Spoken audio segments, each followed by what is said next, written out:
नमस्कार दोस्तों, स्वागत है आपका हमारे YouTube चैनल स्टडी विथ नीलम पर। आज हम 2 जुलाई 2021 के सभी top best current affairs question complete करने वाले हैं with point two point section. चलिए तो शुरू करते हैं आज का लेक्चर फटाफट। हाल ही में समाचारों में चर्चा में रहा भीतरकनिका राष्ट्रीय उद्यान किस राज्य में स्थित है? तो यहाँ हमारा राइट आंसर होगा बी, ओडिशा में। देखिए, भीतरकनिका राष्ट्रीय उद्यान वैसे तो मखारे पानी में रहने वाले मगरमच्छ के लिए और व्हाइट मगरमच्छ के लिए जाना जाता है और ये हमेशा न्यूज में बना रहता है, तो आप इसे बिल्कुल मत भूलिएगा। ओके, यहाँ पर ये आप जो देख रहे हैं डॉल्फिन, इसे याद रखिए क्योंकि क्वेश्चन इसी से रिलेटेड है। ओडिशा के पारदीप में भीतरकनिका राष्ट्रीय उद्यान में 4 फीट लंबी स्पिनर डॉल्फिन मृत पाई गई। स्पिनर डॉल्फिन का वैज्ञानिक नाम स्टेनेला लोंगारिस्टिस है। स्पिनर डॉल्फिन स्तनपायी है। उड़ीसा में इनका संरक्षण किया जा रहा है। याद रखिएगा इसका वैज्ञानिक नाम स्टेनेला लोंगिरिस्टिस। यह वन्यजीव संरक्षण अधिनियम 1972 की सूची 1 में के तहत संरक्षित है। ये भी याद रखिए, वन्य जीव संरक्षण अधिनियम बहुत पूछा जाता है। कब आया था? 1972 में। और जो ये स्पिनर डॉल्फिन है, ये इसकी किस सूची में शामिल है? सूची 1 में संरक्षित है। क्लियर है? ओडिशा के मुख्यमंत्री कौन है? नवीन पटनायक है। तो ये भी आप याद रखेंगे। हाल ही में जाकोबाबाद का तापमान 52 डिग्री सेल्सियस के तापमान को पार कर गया, जो संभावित रूप से मानव जीवन के लिए घातक सिद्ध हो सकता है। जाकोबाबाद कहाँ स्थित है? तो यहाँ हमारा राइट आंसर होगा बी, पाकिस्तान में स्थित है जाकोबाबाद। ओके, देखिए टेम्परेचर तो पूरी दुनिया में बढ़ रहा है। आप लोग अगर न्यूज़ सुनते होंगे प्रॉपर तो आपको पता होगा, कनाडा हुआ, अमेरिका, ब्राज़ील, इंडिया, ठीक है, पाकिस्तान, बांग्लादेश, टेम्परेचर हर जगह बहुत ज़्यादा बढ़ रहा है ग्लोबल वार्मिंग के कारण। अरब सागर से गर्मी और आर्द्र हवा के मिश्रण के कारण जाकोबाबाद का तापमान 52 डिग्री सेल्सियस के तापमान को पार कर गया है। जाकोबाबाद पाकिस्तान के सिंध प्रांत में स्थित है। कहाँ स्थित है? सिंध प्रांत में। भौगोलिक रूप से जाकोबाबाद कर्क रेखा के पास है और कर्क रेखा के पास जो स्थान स्थित होते हैं वहाँ गर्मी क्या होती है? अधिक पड़ती है। जाकोबाबाद में रिकॉर्ड किए गए उच्चतम तापमान के पीछे यह भी एक कारण है कि गर्मी के महीनों में सूर्य कर्क रेखा के ऊपर चमकता है, इसलिए भी क्या हो रहा है? वहां पर टेम्परेचर बढ़ रहा है। पाकिस्तान की बात है तो पाकिस्तान के पीएम कौन है? इमरान खान है। कैपिटल क्या है? इस्लामाबाद है। ओके, याद रखिएगा। नेक्स्ट देखते हैं, हाल ही में किस राज्य केंद्र शासित प्रदेश में राजधानी स्थानांतरण की 149 वर्ष पुरानी परंपरा को समाप्त कर दिया गया? तो राइट आंसर होगा यहाँ पर हमारा डी, जम्मू कश्मीर। ये जम्मू कश्मीर के कौन है? उपराज्यपाल मनोज सिन्हा है और इन्होंने इस परंपरा को समाप्त कर दिया है। जम्मू कश्मीर में राजधानी स्थानांतरण की परंपरा को हाल में समाप्त कर दिया गया। राजधानी स्थानांतरण की प्रक्रिया में जम्मू कश्मीर राजमार्ग से ट्रकों में सैकड़ों फाइलों को ले जाया जाता था। श्रीनगर और जम्मू के बीच राजधानियों के स्थानांतरण की परंपरा 149 साल पुरानी थी। इस प्रक्रिया को क्या कहा जाता था? दरबार मूव कहा जाता था। दरबार सारा का सारा श्रीनगर और जम्मू में शिफ्ट होता था। ओके, ऐसा माना जाता है कि डोगरा सम्राट गुलाब सिंह ने 1872 में राजधानी को स्थानांतरित करने की परंपरा प्रारंभ की थी, जिसे 2021 में समाप्त कर दिया गया है। नेक्स्ट देखते हैं, देश में प्रतिवर्ष राष्ट्रीय डॉक्टर दिवस कब मनाया जाता है? तो राइट आंसर होगा 1 जुलाई को मनाते हैं हम नेशनल डॉक्टर्स डे। राष्ट्रीय चिकित्सा दिवस 1 जुलाई को मनाया जाता है। यह दिन चिकित्सा और पश्चिम बंगाल के दूसरे मुख्यमंत्री डॉक्टर विधान चंद्र राय की जयंती और पुण्यतिथि दोनों एक ही दिन होती है के अवसर पर मनाया जाता है। यह डॉक्टर और स्वास्थ्य कर्मियों को समर्पित है जो अपनी जान जोखिम में डालकर लोगों की सेवा करते हैं।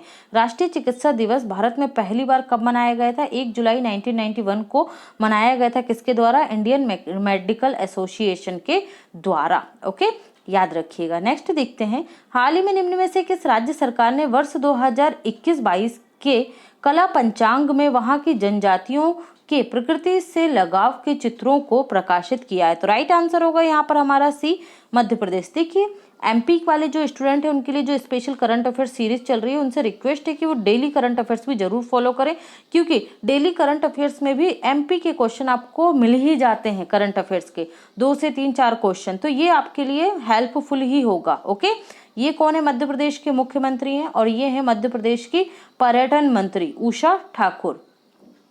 मध्य प्रदेश सरकार ने वर्ष 2021-22 के कला पंचांग में मध्य प्रदेश की जनजातियों के प्रकृति से लगाव के चित्रों को प्रकाशित किया। पंचांग के कवर पेज पर कर्मा नृत्य की पेंटिंग बनाई गई है। कौन सा नृत्य? कर्मा नृत्य। कमेंट सेक्शन में बताइए कर्मा नृत्य किस जनजाति के द्वारा किया जाता है। यह painting Kalabai Shyam, most important point नाम याद रखिए, कलाबाई श्याम द्वारा बनाई गई है, क्योंकि यहाँ पर एक और चित्रकार है भूरीबाई, जिन्हें 2020 में क्या दिया गया है? पद्मश्री अवार्ड से सम्मानित किया गया है, और वो भील जनजाति के और पिथौरा चित्रकला से संबंधित है। तो आप कंफ्यूज ना हो, इसलिए दोनों के नाम अलग अलग याद रखिए। किसने बनाई है? कलाबाई श्याम के द्वारा। कलाबाई अपनी कलात्मक अभिव्यक्तियों के लिए कैनवास, ब्रश और एक्रेलिक पेंट का उपयोग करती हैं। कलाबाई बाघों और पेड़ों और पक्षियों को चित्रित करने के लिए जानी जाती हैं, याद रखना। नेक्स्ट देखते हैं। हाल ही में अंतर्राष्ट्रीय खगोलीय खोज सहयोग नागरिक विज्ञान कार्यक्रम के तहत किस राज्य के एक शिक्षक और विद्यार्थी ने मिलकर 3 नए क्षुद्र ग्रहों की खोज की है? तो राइट आंसर होगा यहाँ पर हमारा तमिलनाडु।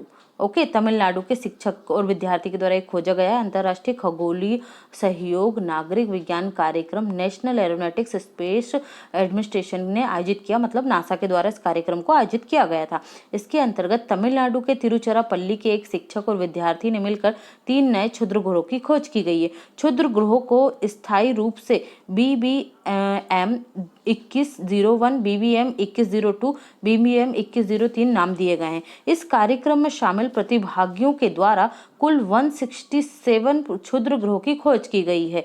ठीक है, और इनको क्या किया जाएगा? इनका विस्तार से नासा द्वारा इनका विस्तार से अध्ययन किया जाएगा, और जिसके बाद इन्हें आधिकारिक रूप से नाम दिए जाएंगे। तो ये भी आप याद रखेंगे। नेक्स्ट है, हाल ही में निम्न में से किस राज्य सरकार के द्वारा स्टूडेंट क्रेडिट योजना कार्ड योजना को लॉन्च किया गया? राइट आंसर होगा हमारा ए, पश्चिम बंगाल के द्वारा। पश्चिम बंगाल की मुख्यमंत्री ममता बनर्जी के द्वारा ये योजना लॉन्च की गई है। हाल ही में पश्चिम बंगाल सरकार ने स्टूडेंट क्रेडिट कार्ड योजना प्रारंभ की। इस योजना के तहत विद्यार्थियों को भारत और विदेशों में उच्च शिक्षा के लिए 10 लाख रुपए तक का शिक्षा ऋण प्रदान किया जाएगा। शिक्षा ऋण की गारंटर कौन होगी? राज्य सरकार होगी, मतलब पश्चिम बंगाल सरकार होगी। योजना के अंतर्गत संपूर्ण पाठ्यक्रम शुल्क, ट्यूशन, छात्रावास का शुल्क, किताबों और लैपटॉप का खर्च को कवर किया गया है। ऋण के पुनर्भुगतान की अवधि 15 वर्ष होगी। जो लोन दिया जाएगा वो 10 लाख का 15 वर्ष में भुगतान कर सकते हैं। और ये किस एज वर्ग के स्टूडेंट तक अवेलेबल होगी? तो ये 40 वर्ष तक के जो बच्चे हैं वो इसका लाभ उठा सकते हैं, मतलब जो पढ़ाई करने के लिए भारत में या विदेश जाना चाहते हैं। नेक्स्ट देखते हैं, हूल दिवस कब मनाया जाता है? तो राइट आंसर होगा 30 जून को मनाया जाता है हूल दिवस। क्या है भाई हूल दिवस? देखते हैं। 30 जून 1855 को अंग्रेजों और दमनकारी जमींदारों के खिलाफ संथाल भाइयों सिद्धू कान्हू, चांद और भैरव ने ये विद्रोह किया था। इसे संताल आदिवासी विद्रोह कहा जाता है। इस विद्रोह में उनकी बहनें फूलो और झानो भी शामिल थी। इस विद्रोह का उद्देश्य अपनी जमीन के पारंपरिक अधिकारों की रक्षा करना था। इसलिए प्रतिवर्ष 30 जून को हूल दिवस मनाया जाता है। नेक्स्ट देखते हैं, हाल ही में एटमॉस्फेरिक एनवायरनमेंट पत्रिका में प्रकाशित अध्ययन के अनुसार ब्लैक कार्बन निम्नलिखित में से किसके लिए जिम्मेदार होता है? तो राइट आंसर होगा यहाँ पर हमारा सी, समय पूर्व मृत्यु से या अकाल मृत्यु के लिए जिम्मेदार होता है ब्लैक कार्बन। एटमॉस्फेरिक एनवायरनमेंट पत्रिका में प्रकाशित अध्ययन के अनुसार ब्लैक कार्बन समय से पूर्व मृत्यु के लिए जिम्मेदार होता है। ब्लैक कार्बन एक प्रकार का पार्टिकुलेट मैटर होता है। इसका निर्माण कार्बन उत्सर्जन के कारण होता है। भारत में सिंधु गंगा नदी के मैदान वाले क्षेत्रों में यह प्रचुर मात्रा में पाया जाता है। नेक्स्ट देखते हैं, हाल ही में चर्चा में रही पोलावरम सिंचाई परियोजना किस नदी पर विकसित की जा रही है? तो यहाँ हमारा राइट आंसर होगा क्या? डी, गोदावरी नदी। पोलावरम सिंचाई परियोजना गोदावरी नदी पर विकसित की जा रही है। राजनीतिक आरोप प्रत्यारोपों के कारण यह परियोजना हाल ही में चर्चा में थी। इस सिंचाई परियोजना का लाभ विशाखापट्टनम, पूर्वी गोदावरी, पश्चिमी गोदावरी, कृष्णा जिले को मिलेगा। यह परियोजना आंध्र प्रदेश के पोलावरम गांव में स्थित है। ओके, यहाँ पर आप देख सकते हैं ये जो डिस्ट्रिक्ट आपको दिखाई दे रहे हैं, वेस्ट गोदावरी डिस्ट्रिक्ट। ओके, यहाँ पर आप देख सकते हैं ये है आपका क्या, कृष्णा डिस्ट्रिक्ट। तो ये जो डिस्ट्रिक्ट है, ये जो आसपास का है गोदावरी के क्षेत्र, इनसे क्या होगा, इनको लाभ प्राप्त होगा इस परियोजना से। हाल ही में निम्न में से किस देश ने अमेरिका पर काला सागर की निगरानी करने का आरोप लगाया? अब देखिए भाई, यहाँ पर इस तरीके के क्वेश्चन जो होते हैं, जो चलता रहता है देशों के बीच में बयानबाजी, वो इम्पॉर्टेंट ये हो जाता है कि टॉपिक क्या है जिस पर ये बयानबाजी हो रही है, वो आपके एग्जाम की दृष्टि से इम्पॉर्टेंट हो जाता है। ये इम्पॉर्टेंट नहीं होता आरोप लगाया ये नहीं लगाया, लेकिन यहाँ पर आपकी इम्पॉर्टेंट चीज क्या आ गई? काला सागर। तो ये किसने आरोप लगाया है? राइट आंसर होगा ए, रूस ने आरोप लगाया है। किस पर? अमेरिका पर, कि अमेरिका उस पर निगरानी रख रहा है। ये है काला सागर। ओके, ब्लैक सी। अब इसमें आप देखिए, ये है रोमानिया, थोड़ा सा मैप ब्लर हो गया, सॉरी। ये है रोमानिया, ये है आपका बुल्गारिया, ये है तुर्की, ठीक है, ये है आपका जॉर्जिया, ये है आपका रशिया और ये है आपका यूक्रेन। तो ये जो इतने देश है, ये क्या कर रहे हैं? काला सागर से सीमा बना रहे हैं। इन देशों की सीमा काले सागर से लगती है और यहाँ पर हाल ही में अमेरिकी जो विमान थे वो काले सागर की निगरानी कर रहे थे। तो रूस ने ये बोला है, आरोप लगाया है कि अमेरिका किसकी निगरानी कर रहा है? रूस की निगरानी कर रहा है काला सागर के माध्यम से। रूस के राष्ट्रपति व्लादिमीर पुतिन ने अमेरिका पे विमानों की सहायता से काला सागर की निगरानी करने का आरोप लगाया। आपसे एग्जाम में पूछा जाएगा कि काला सागर से लगने वाले जो देश हैं वो कौन कौन से हैं, या इनमें से कौन सा देश नहीं है जिसकी सीमा काला सागर से नहीं लगती है। रूस काला सागर क्षेत्र को अपनी भू आर्थिक रणनीति के लिए महत्वपूर्ण मानता है। आर्थिक और व्यापारिक रूप से रूस काला सागर पर ही निर्भर करता है। नेक्स्ट देखते हैं, अगर आप स्टडी विथ नीलम चैनल पर पहली बार आए तो फटाफट से हमारे चैनल को सब्सक्राइब कर लीजिए, बेल आइकन प्रेस करना बिल्कुल मत भूलिएगा, जिससे आपको सभी वीडियो के नोटिफिकेशन प्राप्त हो। आपको यूट्यूब की तरफ से नोटिफिकेशन कुछ देर बाद भी प्राप्त होता है, तो तुरंत नोटिफिकेशन के लिए आप हमारा टेलीग्राम चैनल ज्वाइन कीजिए। यहाँ पर सबसे पहले आपको वीडियो का नोटिफिकेशन मिलेगा और इसकी लिंक आपको डिस्क्रिप्शन बॉक्स में मिल जाएगी। ओके फ्रेंड्स, अब देखते हैं हम पॉइंट टू पॉइंट सेक्शन। हाल ही में अंतरराष्ट्रीय फुटबॉल में 109 गोल करने वाले पुरुष खिलाड़ी क्रिस्टियानो रोनाल्डो बन गए हैं। कहाँ से हैं भाई? ये पुर्तगाल से हैं। पुर्तगाल की कैपिटल क्या है? लिस्बन है। जिन्होंने ईरान के पूर्व स्ट्राइकर अली देई के साथ संयुक्त स्कोरर बने हैं। ठीक है, क्योंकि अली देई का स्कोर भी क्या है? अंतरराष्ट्रीय गोल का 109 है और अब ये दोनों क्या हो गए हैं? समान हो गए हैं। फीफा 2022 का आयोजन कहाँ किया जाएगा? कतर में। कतर की कैपिटल क्या है? दोहा है। केरल सरकार ने मछुआरों की सुरक्षा के लिए किसकी अध्यक्षता में? पी सहदेवन की अध्यक्षता में समिति का गठन किया है। कौन है केरल के सीएम? पिनरई विजयन है। इराविकुलम नेशनल पार्क ये आपको किस राज्य में मिलेगा? केरल में मिलेगा। हाल ही में देश का 52वां टाइगर रिजर्व राजस्थान के बूंदी जिले का रामगढ़ विषधारी अभ्यारण्य बना है। इससे पहले राजस्थान में 3 टाइगर रिजर्व हैं। कौन कौन से? रणथंभौर, सरिस्का और मुकुंदरा हिल्स। और चौथा कौन सा बन गया है? रामगढ़ विषधारी अभ्यारण्य बन गया है, राजस्थान का चौथा टाइगर रिजर्व और देश का 52वां। 51वां कौन सा था? तो 51वां तमिलनाडु का मेघमलाई विथुपुरई था। ओके, देश का पहला ऑर्गन डोनर मेमोरियल राजस्थान के जयपुर में बनाया गया है। जो लोग अपने अंग को दान करते हैं उनकी याद में ये मेमोरियल बनाया गया है। कहाँ? जयपुर, राजस्थान में। ग्लोबल वार्मिंग के खतरे के कारण येलोस्टोन नेशनल पार्क चर्चा में, यह कहाँ पर स्थित है? अमेरिका में स्थित है। टीकों के सुरक्षित भंडारण के लिए कोल्ड चेन है, ये कोल्ड चेन होगा जहां पर टीकों को क्या करा जाता है? सुरक्षित रखा जाता है। कोल्ड चेन सुविधा के निर्माण के लिए भारत को $10 मिलियन की सहायता किस देश ने दी है? जापान ने दी है। और ये यूनिसेफ की सहायता से इन टीकों को संरक्षित किया जा रहा है और जरूरतमंद तक पहुंचाया जा रहा है। भारतीय तटरक्षा बल ने सिंक द्वीप के पास डूबते जहाज गंगा फर्स्ट के 9 चालक दल के सदस्यों को बचाया। ये सिंक द्वीप कहाँ पर है? अंडमान निकोबार द्वीप के पास में स्थित है। भारतीय तटरक्षा बल दिवस कब मनाया जाता है?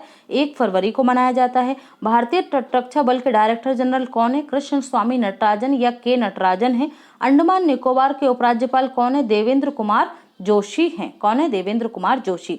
वीर सावरकर अंतर्राष्ट्रीय एयरपोर्ट ये आपको कहाँ देखने को मिलेगा? पोर्ट ब्लेयर में, अंडमान निकोबार की कैपिटल में। और ये भी याद रखिएगा, एयरपोर्ट अथॉरिटी ऑफ इंडिया के द्वारा पूर्णतः सौर ऊर्जा से संचालित जो एयरपोर्ट है वो भी कौन सा है? यही है आपका वीर सावरकर अंतर्राष्ट्रीय airport. Mahatma Gandhi marine national park ये आपको अंडमान निकोबार द्वीप में देखने को मिलेगा। 25 जून 2021 को आपातकाल की 46वीं वर्षगांठ मनाई गई। आपातकाल कब लगा था? 25 जून 1975 से 21 मार्च 1977 तक लगा रहा था। तो प्रधानमंत्री तो सभी जानते हैं आप लोग कौन थे? इंदिरा गांधी जी थी। और राष्ट्रपति कौन थे? फखरुद्दीन अली अहमद थे।